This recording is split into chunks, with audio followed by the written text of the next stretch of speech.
il est suruni. Ouais. Mais tant qu'il respire, il n'est pas mort. Ça, c'est le sexe des anges. S'il n'est pas mort, c'est tout comme.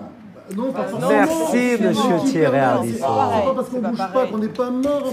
On peut parler de... Attendez, vous n'allez pas décréter l'euthanasie d'État maintenant, mais c'est n'importe quoi. Vous savez, je sais que monsieur, je sais que vous avez beaucoup intérêt en tant que Français à ce que le régime du président Bouteflika perdure. Et je vous donne un exemple. 65%. Mais j'ai le droit de répondre. 65% du gaz dans le désert algérien d'une wilaya, un département qui s'appelle Adrar, appartient à Gaz de France, aujourd'hui Engie, jusqu'en 2043. Je sais que vous adorez le régime. Mais ne répondez pas comme ça, c'est à côté. Pourquoi c'est à côté? On n'est pas à la botte d'Engie. Vous m'interdisez de répondre à ma façon. Il n'est pas mort, mais c'est tout comme. William.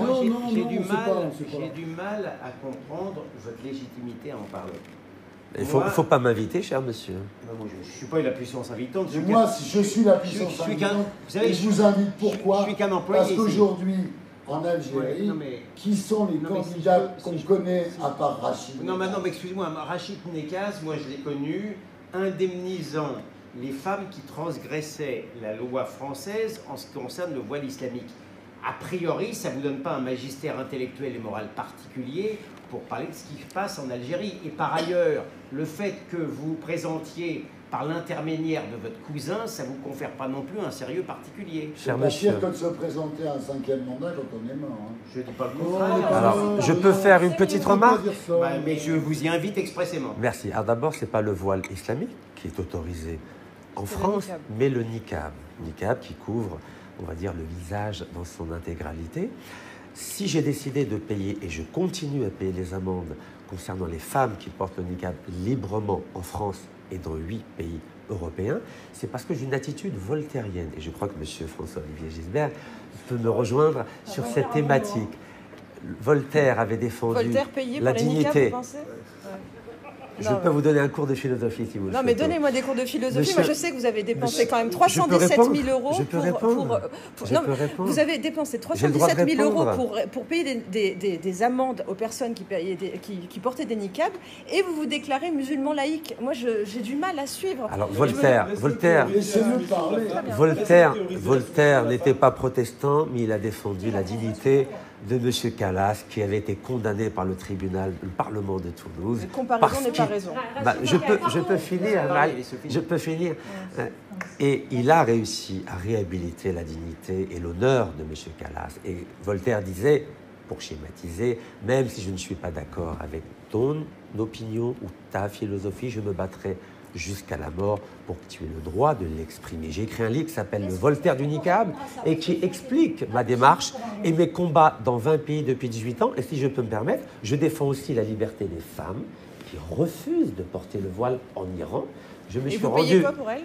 Vous payez des maillots de bain? Je vais vous répondre au-delà de la caricature, chère madame. Non, mais vous êtes dans la caricature, monsieur. J'ai fait libérer 29 femmes à Téhéran le 8 mars 2018 parce qu'elles avaient refusé de porter le voile et j'en suis très fier. Première chose, est-ce une raison pour enfreindre la loi et inciter à l'infraction de la loi en France? Première chose, mais surtout, votre exemple qui consiste à citer Voltaire est absolument ahurissant. Pourquoi? Parce que Voltaire s'est battu pour que des gens comme Calas, des gens comme le Chevalier de la Barre, échappent à l'intolérance religieuse qui est exactement celle qui est prônée par l'idéologie que défendent ces femmes qui portent le niqab. C'est-à-dire que ce niqab est une façon de refuser la société en expliquant qu'il y a une barrière et qu'on ne va pas se mêler aux autres. C'est une conception de la séparation qui est le contraire absolu de tout ce qu'a défendu Voltaire. Donc venir prendre le procès de Calas, le calvaire du Chevalier de la Barre qui a vécu une horreur de la part d'intolérants religieux, venir retourner cet argument pour défendre une infraction à la loi française de la part de gens qui sont des intégristes religieux, exactement ce que combattait Voltaire, là je dis chapeau l'artiste, franchement, c'est hallucinant. Je peux répondre? Oui, répondez ensuite Raquel. En 2 temps. M. Calas était déjà mort lorsque Voltaire l'a défendu, première chose. Et sinon, quand je paye les amendes, je peux répondre, c'est pas grave. Permettez-moi de répondre, s'il vous plaît. Madame, je peux répondre, s'il vous plaît? Lorsque je paye l'amende, j'annule l'infraction. C'est ce qu'on appelle le droit. Donc je ne suis pas en infraction avec la loi.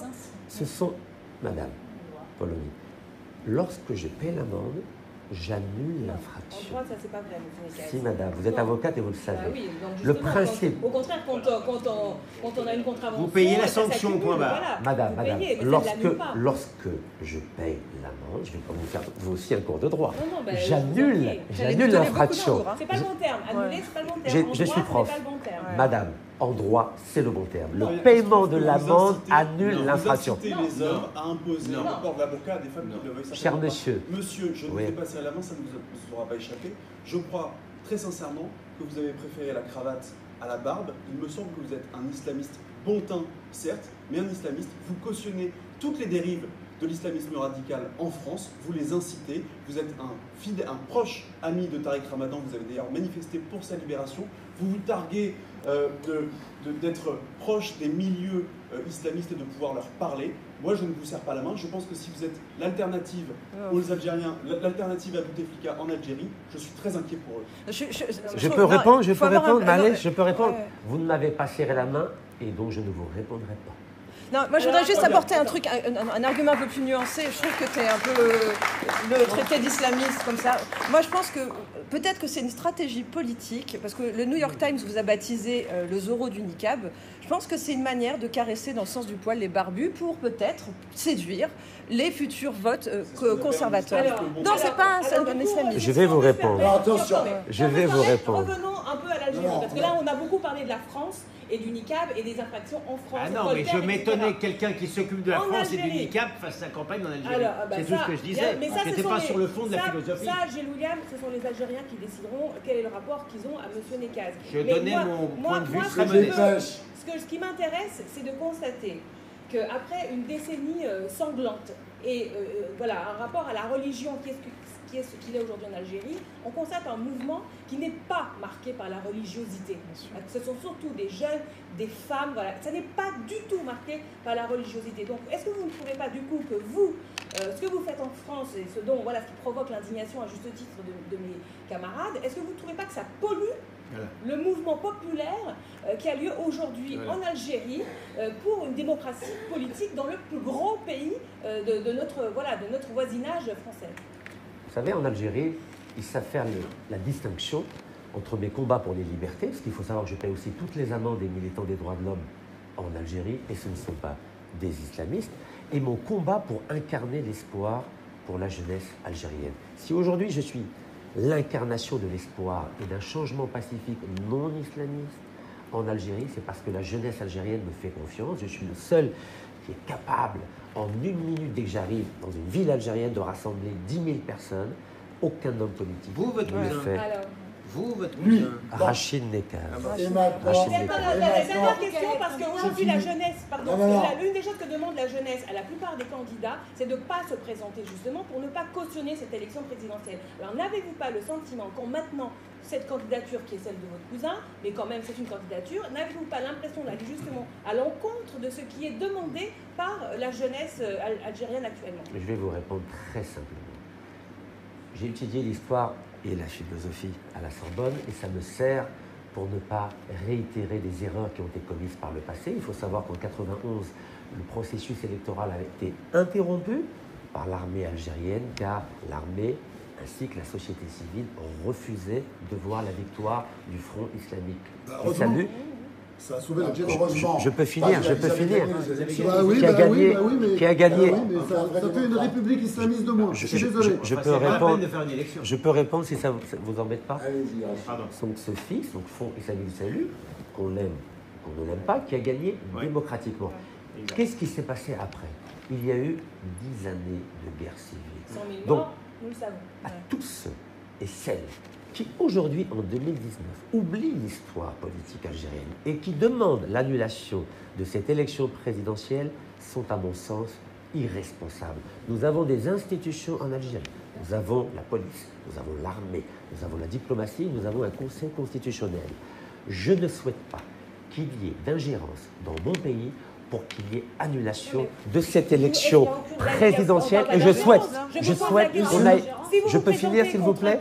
Vous vous présentez contre une photo. C'est pas grave. si telle est la décision du Conseil constitutionnel de valider la candidature d'un cadre ou d'une photo, libre au peuple algérien de voter pour un homme qui parle et qui marche. Merci. La conclusion pour vous, Adrien Quatennens. Moi, je ne voudrais surtout pas qu'on raconte ce qui est en train de se passer en Algérie, parce que vous dites que c'est une manifestation, mais moi, je considère que c'est un processus de révolution citoyenne, comme on peut en voir d'ailleurs de part et d'autre de la Méditerranée, qu'il s'agisse des Tunisiens, des Marocains du Rif, et souvent d'ailleurs avec des mots d'ordre communs, qui sont ceux de la souveraineté populaire. C'est extrêmement positif, et évidemment que ça pose problème, pour y compris beaucoup de jeunes Algériens, d'avoir potentiellement un président de la République qui n'est plus en capacité de parler à son peuple depuis maintenant plusieurs années. Mais Rachid Nekaz, ma voiture a été embarquée par la fourrière. Est-ce que vous pouvez payer mon amende? Adrien. Je peux rajouter un dernier mot, si c'est possible? Je peux. Vous savez que la France a une responsabilité importante par rapport à ce qui se passe en Algérie, pour une raison très simple. C'est que la plupart des dignitaires algériens ont des biens mal acquis ici en France et des comptes bancaires qui sont alimentés par l'argent du pétrole et du gaz. Et je lance un appel au président Macron pour qu'il tire les conséquences politiques de cette manifestation pacifique du peuple algérien, qui, je le rappelle, est beaucoup moins violente que les Gilets jaunes. Et je souhaite que le président Macron prenne conscience que si ça dérape en Algérie, il y a un risque d'avoir 2 à 3 millions d'Algériens qui vont quitter l'Algérie sur des bateaux de fortune et qui vont échouer dans le sud de la France, et cela risque d'avoir des répercussions politiques et sociales très importantes en France. C'est faux ce que vous venez de dire. Même pendant la décennie sanglante, il n'y a jamais eu plus de 10 000 Algériens qui sont venus en France. Les Algériens se mobilisent pour sauver leur pays et rester dans leur pays. Madame, certainement pas pour venir ici comme le disent tous les hystériques qui ne voient l'Algérie que comme une grande bande d'Arabes qui vont traverser la Méditerranée pour venir ici. Ne rajoutez pas à ce délire. Je peux répondre, j'ai le droit. Bien sûr, mais moi aussi je vous donne mon avis. Bien sûr. Vous parlez de 2-3 millions. Si pendant la décennie sanglante, on a eu que 10 000 Algériens par année, mais je vais... Permettez-moi de répondre. Permettez-moi de répondre. Je vous en prie, ça sera le mot de la fin. Depuis 20 ans, 2 millions d'Algériens ont quitté l'Algérie pour venir où? En France, en Espagne, au Canada. Il y a une convention d'entente judiciaire entre la France et l'Algérie qui protège cette mafia des carottes voleurs en Algérie. Je souhaite qu'elle soit remise en question de façon à ce que l'image de la France auprès du peuple algérien reste intacte. Faites confiance au peuple, monsieur. C'est lui la solution. Écoutez, en tous les cas, ravi de vous avoir reçu. Je pense que merci pour votre invitation. C'est pas la dernière fois que nous vous recevrons dans mes émissions. Inch'Allah. Bon courage. Merci beaucoup. Je rappelle le titre de votre livre de Vitefika, Dictatorship Under French Protection, disponible aux éditions MJC. Merci. Merci à vous. Et nous, on se retrouve de la nuit pour la suite et une de la semaine avec la nouvelle star de la France insoumise, le député Adrien Quatennens. À tout de suite.